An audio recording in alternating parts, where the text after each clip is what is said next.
fraud pada kasus pembelian hard drive oleh divisi IT pada cabang perusahaan perbankan.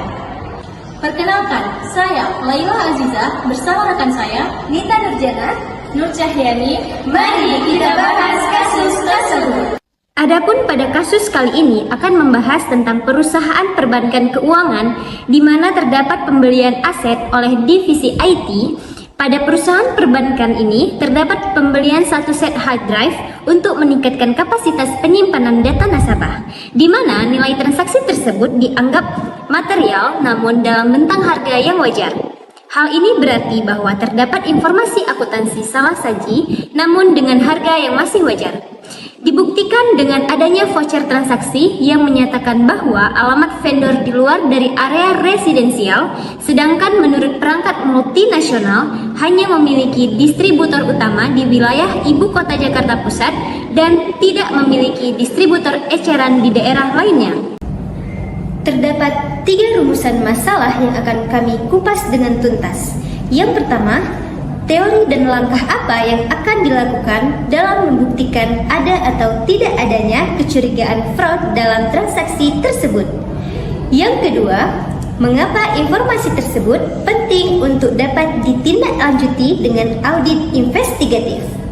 Yang ketiga, dengan asumsi telah diperoleh data atau informasi tambahan, susun hipotesisnya dan buat program auditnya. Selanjutnya, saya akan membahas tentang teori dan langkah pendukung, di mana pada kasus ini kami mengambil teori integrity risk. Perusahaan berisiko melakukan kecurangan oleh manajemen atau karyawannya, tindakan ilegal atau penyimpangan lainnya yang dapat mengurangi reputasi atau nama baik perusahaan atau mengurangi kelangsungan hidup perusahaan. Langkah-langkah untuk membuktikan kecurangan. Yang pertama, membentuk tim investigasi. Yang kedua, pemeriksaan dokumen dan bukti-bukti terkait transaksi keuangan perusahaan perbankan. Yang ketiga, audiensi dengan distributor utama dan distributor eceran atau retail aset hard drive. Yang keempat, analisis data dan informasi yang diperoleh untuk menentukan indikasi ketidakwajaran dan kecurangan. Yang kelima, pengumpulan bukti-bukti untuk membuktikan kecurangan yang terjadi. Yang keenam, pembuatan laporan hasil investigasi audit beserta rekomendasi kepada manajemen perusahaan perbankan. Mengapa kasus tersebut harus ditindaklanjuti? Dikarenakan terdapat beberapa dugaan kecurangan di dalamnya, seperti ketidakwajaran pada transaksi yang dibuktikan dengan voucher pembelian yang dilakukan tidak sesuai dengan pedoman perusahaan. Transaksi pembelian juga bernilai wajar, namun pembelian dilakukan di area residensial. Dengan begitu, timbul dugaan seperti benar atau tidak adanya alamat perusahaan yang tertera pada bukti voucher transaksi tersebut, dan diduga seperti adanya selisih harga pembelian antara distributor utama dengan distributor eceran yang menyebabkan pembelian dilakukan pada distributor eceran. Hipotesis yang kami dapat yaitu yang pertama, apakah benar adanya alamat perusahaan residensial yang tertera pada bukti voucher transaksi tersebut. Lalu yang kedua, apakah terdapat selisih harga pembelian aset antara distributor utama dengan distributor eceran atau retail. Yang ketiga, apakah transaksi tersebut dapat dikatakan material dengan nilai wajar. Berdasarkan hipotesis dari kasus perusahaan perbankan tersebut, maka dapat dibuat program auditnya yaitu sebagai berikut. Yang pertama, pendahuluan. Audit kerja adalah audit atas pelaksanaan tugas dari fungsi instansi yang terdiri atas audit aspek ekonomi, efisiensi, dan efektivitas. Yang kedua, tujuan audit menjamin pemahaman terhadap pengadaan barang berupa hard drive di perusahaan perbankan multinasional untuk tercapai hasilnya audit yang efisien dan efektif. Selanjutnya yaitu langkah kerja audit. Yang pertama, program audit, di mana uraiannya yaitu 1. Mempelajari prosedur pengadaan barang dan jasa yang benar. 2. Melakukan pengumpulan bukti dan dokumentasi yang dibutuhkan sesuai dengan data informasi tambahan. Yang ketiga, menganalisis bukti dan dokumentasi tambahan yang telah ada.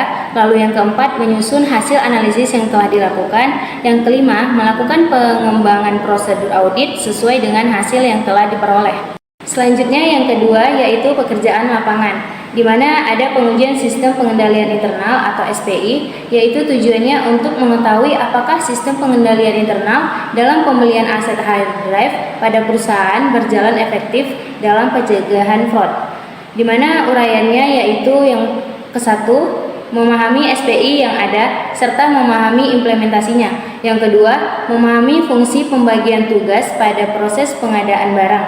Lalu yang ketiga, menganalisis kelemahan penerapan SPI pada kantor atau perusahaan cabang. Yang keempat, melakukan evaluasi atas pelaksanaan kinerja SPI. Lalu yang kelima, menyusun simpulan serta hasil audit. Selanjutnya, pengujian transaksi. Tujuannya yaitu untuk menguji apakah transaksi pembelian hard drive yang dilakukan sudah benar terjadi sesuai dengan voucher transaksi pembelian. Adapun pengujian transaksi tersebut yaitu yang pertama, melakukan pengecekan transaksi pembelian hard drive yang diterima berdasarkan ketepatan waktu, jumlah spesifikasi, barang, atas jumlah transaksi voucher pembelian hard drive yang dilakukan oleh divisi IT. Yang kedua, melakukan konfirmasi kepada pihak lain yang terkait pada transaksi pengadaan barang, terutama pada distributor utama dan distributor eceran.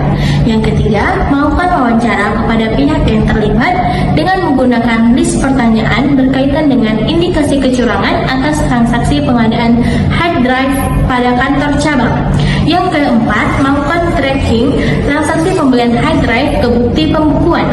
Yang kelima, melakukan pembandingan nominal transaksi yang telah dicatat pada buku besar dengan bukti voucher pembelian hard drive. Yang keenam, mencari tahu nilai perolehan hard drive yang sebenarnya sesuai dengan jumlah dan spesifikasi yang didapatkan dalam pengecekan fisik yang telah dilaksanakan. Yang ketujuh, melakukan perbandingan antara nilai nominal pada voucher transaksi dengan hasil pengecekan nilai perolehan.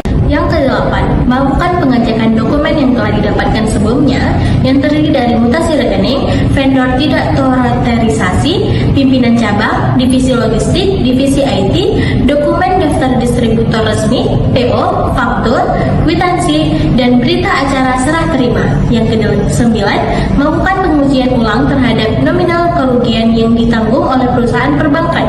Yang kesepuluh, buat simpulan atas prosedur yang telah didapatkan. Yang ketiga, pelaporan audit. Tujuannya yaitu untuk menghasilkan output atas audit berupa laporan hasil audit atau LAA.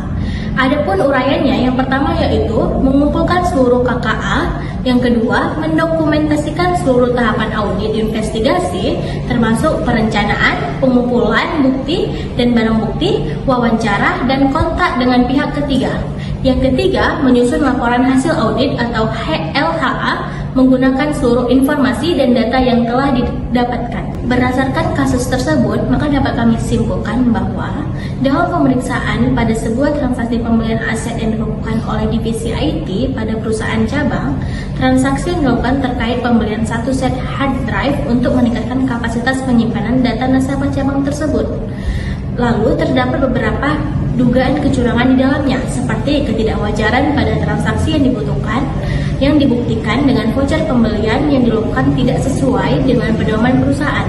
Transaksi pembelian juga bernilai wajar, namun pembelian dilakukan di area residensial. Dengan begitu, timbul dugaan seperti benar atau tidak adanya alamat perusahaan yang tertera pada bukti voucher transaksi tersebut.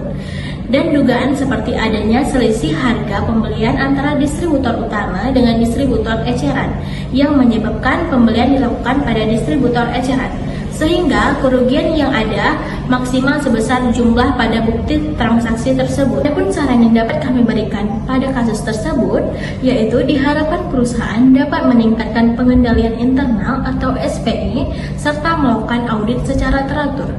Kepada perusahaan juga diharapkan dapat menggunakan teknologi automation, penerapan whistleblower system, serta pemeriksaan latar belakang karyawan. Sekian hasil analisis kasus keuangan audit investigatif pada perusahaan perbankan dari kami.